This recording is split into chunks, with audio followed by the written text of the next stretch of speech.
दो शब्द राहुल गांधी पे कहना चाहती हूं, लेकिन अगर आप उन लोगों में से हैं जिनको लगता है कि बिहार में पूरी तरह से निष्पक्ष चुनाव हुआ है, स्वतंत्र चुनाव हुआ है, पूरा ट्रांसपेरेंट और इंडिपेंडेंट प्रोसेस रहा है, तो आप ये वीडियो बिल्कुल मत देखिए, क्योंकि ये वीडियो आपके लिए नहीं है। लेकिन अगर आप उन लोगों में से हैं जिनके अंदर ये समझदारी है, जिनको समझ में आ रहा है, जो देख रहे हैं और ये मानने को तैयार नहीं है कि 90% से ज्यादा स्ट्राइक रेट बीजेपी और उनके घटक दलों का नहीं हो सकता है, तो इस वीडियो को अवश्य सुनिए। अगर आपके मन में भी यह सवाल आता है कि इतने पलायन, इतनी बेरोजगारी, महंगाई और इतनी कानून व्यवस्था के ध्वस्त होने के बाद 90% स्ट्राइक रेट आना असंभव है, तो यह वीडियो असल में आपके लिए ही है। क्योंकि बिहार में जो चुनावी प्रणाली की धज्जियां उड़ाई गई है वो सारे देश के सामने है। जो संविधान में निहित एक व्यक्ति एक वोट की धज्जियां उड़ाई गई है वो भी सारे देश के सामने है। बिहार में जिस तरह से बीजेपी के पदाधिकारियों ने, नेताओं ने, कार्यकर्ताओं ने एक से ज्यादा जगह वोट डाले, उसके सबूत सोशल मीडिया पर हर जगह है। ये तो कुछ सबूत सामने आ गए, कितने ही और लोगों ने ये किया है अभी हमें नहीं पता है। और इसीलिए अगर आपके मन में भी यह सवाल उठता है कि 62 लाख वोट काटे गए और फिर 20 लाख जोड़ दिए गए, जिसमें से 5 लाख वो वोट थे जिन्होंने फॉर्म ही नहीं भरे थे, और आप एसआईआर पर सवाल उठाते हैं, तो आप सही सवाल उठा रहे हैं। अगर आपके मन में भी यह सवाल उठता है कि 6 अक्टूबर को इलेक्शन अनाउंस करते हुए ज्ञानेश कुमार जी 7 करोड़ 42 लाख वोटर की बात करते हैं, जो जादू से 11 नवंबर को 7 करोड़ 45 लाख हो जाता है, और अगर आपके मन में सवाल आता है कि 3 लाख कैसे बढ़ गए, तो सही सवाल आ रहा है।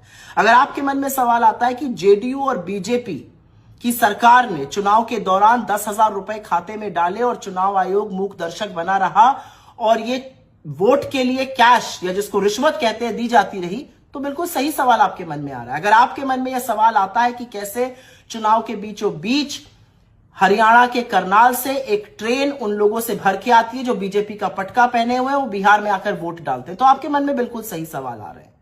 और इन सब चीजों का इल्म, इन सब चीजों का पता, इन सब चीजों की अवेयरनेस हमें कहां से आ रही है? क्योंकि राहुल गांधी ने आरोप नहीं सबूतों के साथ वोट चोरी का कच्चा चिट्ठा इस देश के सामने खोलकर रख दिया है। राहुल गांधी ने सबूतों के साथ नरेंद्र मोदी और चुनाव आयोग की मिलीभगत को उजागर किया है। राहुल गांधी की बदौलत आज इस देश को फर्जी वोटर, फेक पते, कैसे एक एक घर पे 500-500, 800 लोग रजिस्टर हो जाते हैं, कैसे नकली फोटो इस्तेमाल होती है जिसमें ब्राजील की मॉडल तक शामिल है, ये लोगों के पास और खबर सामने आई है। ये राहुल गांधी की बदौलत है कि एक्चुअली इतने खुलासों के बाद मेन स्ट्रीम मीडिया और डिजिटल मीडिया के साथ ही जो फील्ड पर गए उन्होंने और उदाहरण लाके सामने रखे। ये राहुल गांधी की बदौलत है कि अगर एक व्यक्ति एक जगह से ज्यादा वोट करता हुआ पाया गया तो उसके फोटो, उसके वीडियो लोगों ने साझा किए सोशल मीडिया पे। ये उनकी बदौलत है कि लोगों को लगा वोट चोरी हो रही है और अगर किसी बूथ पर अनियमितता हो रही है तो उसको बढ़ चढ़ कर बोला गया।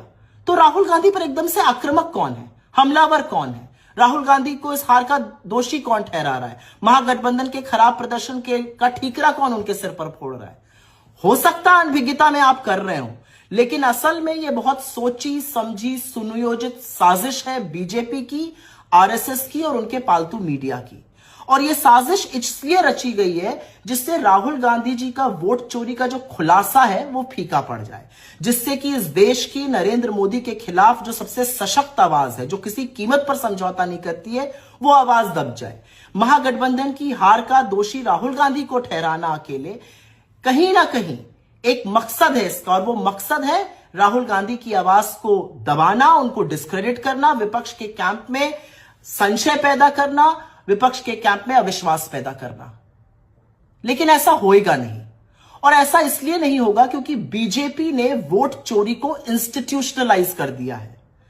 और आज बीजेपी की इस वोट चोरी का जो बिहार में जीता जागता उदाहरण है वो सबके सामने है। किस तरह से खुला खेल फर्रुखाबादी हुआ है वो सब लोग समझ रहे हैं। एक बात याद रखिएगा, ये 2014 नहीं है, ये षड्यंत्र चलेगा नहीं। राहुल गांधी ने इस देश के सामने सबूतों के साथ सच रखा है, और वो सच है नरेंद्र मोदी और चुनाव आयोग की मिलीभगत से होती वोट चोरी का। और एक बात और याद रखिएगा, बीजेपी जो मन आए कर ले, जितना मन आए झूठ परोस ले, भांडा जरूर फूटेगा, क्योंकि सच और सूरज की एक ताकत होती है, वो निकलते जरूर है। और फिर सच का एक ही सिपाही चाहे अकेले क्यों ना खड़ा हो। To Rahul Gandhi's credit, the country knows about vote chori today.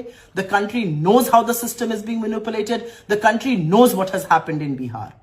And which is why to hold him responsible is what the BJP is doing. Don't fall in their false narrative.